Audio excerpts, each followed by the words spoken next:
네, 안녕하세요. 여러분들 반갑습니다. 금융과 에너지 업종을 누구보다 쉽게 알려주는 데이언 멘토 권혁철입니다. 오늘 대성창투라는 기업 리뷰해 보도록 할 텐데요. 일단 대성창투 같은 경우 여러분들도 아시다시피 벤처 캐피탈인데 제가 오늘 말씀드릴 내용은 대성창투가 예전부터 이 시프트업에 투자한 이력이 있었었죠. 그래서 제가 계속적으로 대성창투에 대해서 말씀을 드릴 때 시프트업 관련해서 말씀을 드리고 있는데 이 시프트업 상장이 7월로 미뤄졌다라고 기사가 나왔더라고요. 어떤 내용들 때문에 시프트업 상장이 미뤄졌는지 한번 확인해 보도록 하고, 그리고 미뤄져도 저 사실 예상 범위 아니거든요. 이 부분 여러분들과 같이 한번 확인해 보면서 천천히 얘기 나눠보도록 하겠습니다. 먼저 시작하기 전에 저희 대기업 채널에 오시면은 모든 종목들을 커버해 드리고 있으니까 찾아주시면 정말 감사하겠고, 제 영상도 끝까지 지켜봐 주시고 댓글로 궁금하신 것들 남겨주시면 다음 영상에서 말씀을 드리도록 하겠습니다. 그러면 대성창투 바로 보도록 할게요. 일단 대성창투 같은 경우는 여러분들도 아시는 분들이 상당히 많을 거라고 생각이 들고 있지만 시프트업 때문에 처음 투자하셨던 분들을 위해서 좀 간단하게 말씀을 드려보자면 중소벤처기업에 대한 투자 금융을 제공하고 있는 사업을 영위하고 있다라고 보시면 될 것 같고요.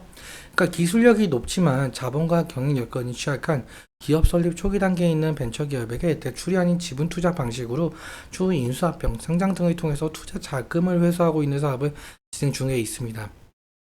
투자 방법에는 크게 두 가지 정도가 있는데요. 먼저 투자 조합 같은 경우는 펀드와 마찬가지로 개인, 기관, 정부 그리고 중소기업 창업 투자 회사, 여기서 중소기업 창업 투자 회사는 대성창투가 될 수가 있겠죠.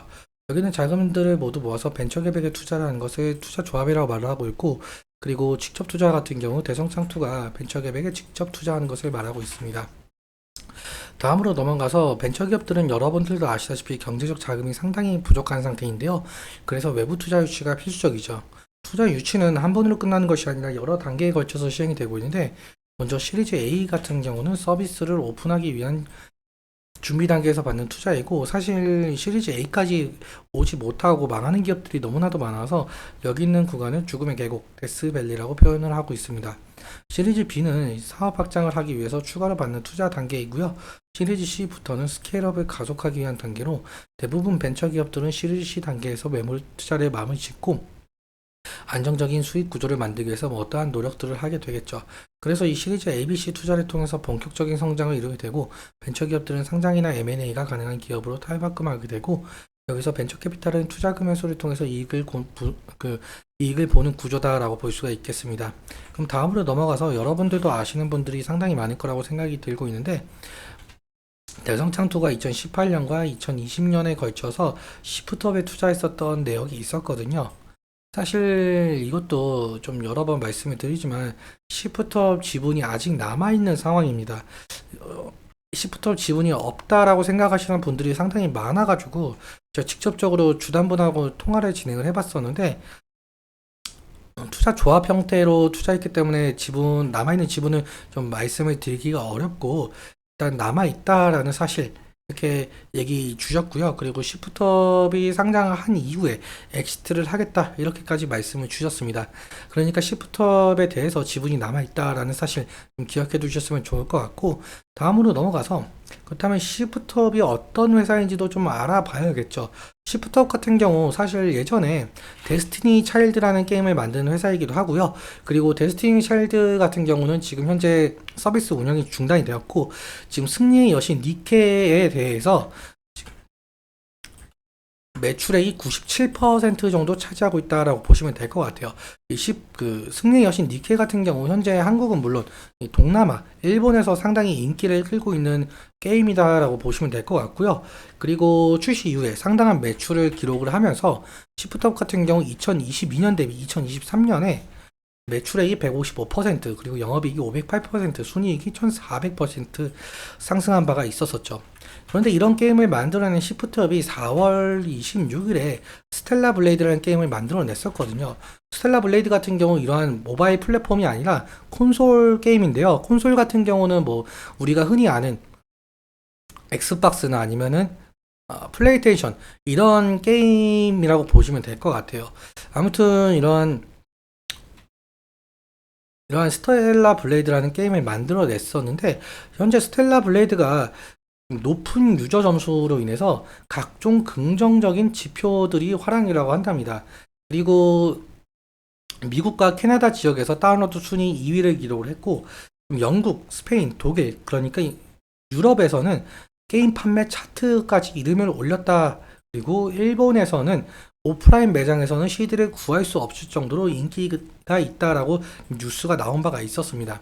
이러한 게임들을 만들어낸 시프트업이 현재 상장 추진 중에 있는데요. 3월에 상장 예비 심사를 신청을 했었어요. 보통적으로 상장 예비 심사 신청서를 제출하게 된다라고 한다면 3개월에서 4개월 걸린다는 점을 감안을 하면은 6월에서 7월쯤 IPO가 가능할 것 같다. 그러니까 말씀을 드린 바가 있었었는데 지금 추산적으로 공모 시가총액은 3조 5천억에 달한다라고 하죠. 그러니까 이 스텔라 블레이드가 더 흥행을 한다라면은 더 높아질 가능성이 있겠는데요. 그래서 시프트업이 6월 18일 날 공모주 청약 일정이 잡혀 있었던 상황이라는데 지금 이 뉴스를 보자면 시프트업 IPO 일정이 7월 이후로 지금 살짝 2주 정도 밀렸다라고 한답니다. 사실 밀린 이유를 보시면은 여기 나와 있는데 니케의 실적 악화에 따른 기업 재정 악화 우려가 있어서 좀 IPO를 밀렸다라고 하는데요. 지금 니케 같은 경우 앞서 말씀을 드렸지만 시프트업의 매출 97% 이상을 차지하고 있죠. 그래서 니케가 만약에 흥행을 못한다라고 한다면은 시프트업에 대해서 매출액 하락이 나올 가능성이 높겠죠. 그래서 이러한 부정적인 인식을 종식시키고자 보완한 것으로 알려져 있었죠. 그러니까 7월 이후에 한다라고 해도 앞서 예상한 바 같이 그렇게 크게 달라진 점이 없다라고 보시면 될 것 같아요. 그래서 여기 보시면은 6월 18일 예정이었던 공모 청약 같은 경우 7월 2에서 3일에 진행 예정 중에 있다라고 보시면 될 것 같습니다.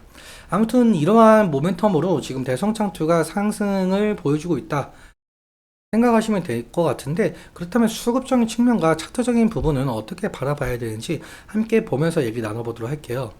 대성창투 같은 경우 오늘 같은 흐름은 3% 정도 상승을 했다가 윗꼬리가 좀 달리면서 하락한 모습을 보여주고 있는데, 일단 지지라인 같은 경우 이 부분을 좀 생각을 할 수가 있을 것 같아요. 오늘도 이 아래 꼬리가 이 3일선과 5일선 부근을 좀 지지해 주면서 아래 꼬리가 달린 모습을 보실 수가 있겠고, 그리고 첫 5월 21일 상한가 이후로 거의 기간 조정일 만큼 거의 어떠한 가격적인 레인지 변동이 크게 없었습니다. 그래서 이 가격적인 레인지 사이에서 지지라인이 일어날 가능성이 높을 것 같고요. 만약에 이탈을 하게 된다라고 한다면 리스크적인 측면에서 관리는 필요할 것으로 보이고 있죠. 그리고 수급적인 측면도 함께 보자면 제가 날짜를 5월 21일로 설정을 했는데 5월 21일 이후로 상승을 했기 때문에 5월 21일자로 설정을 했고요. 그리고 5월 21일 이후로 개인 같은 경우 35만 주 정도 매도가 진행되었고, 외국인 같은 경우 23만 주 매수, 기관 같은 경우 14만 주 매도가 진행 중에 있죠. 그렇다 보니까 지금 외국인의 매수세가 상당 부분 세다 보니까 대성창투가 지금 현재 상승을 견인하는 것은 외국인이다라고 볼 수가 있겠고요. 좀 더 자세히 보자라고 한다면은 창구 DB금융투자 창구에서 35만 주 정도 매수가 되고 있고, 키움증권에서 32만 주, 유한타 증권에서 23만 주 매수가 진행이 되고 있다라고 보시면 될 것 같습니다. 현재 DB금융투자하고 키움증권, 유한타 이 부분에 대해서 상당 부분 매수세가 세다 보니까 이 창구에서 만약에 매도세가 좀 더 세게 나온다고 한다면은 대성창투의 주가에 악영향을 끼칠 가능성이 상당히 높겠죠. 그래서 이러한 창구들 매수세 좀 잘 살펴봐야 될 것 같습니다.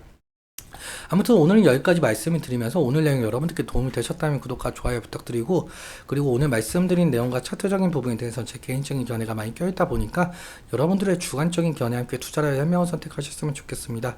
오늘도 시청해주셔서 감사하고 지금까지 멘토 권혁철이었습니다. 감사합니다.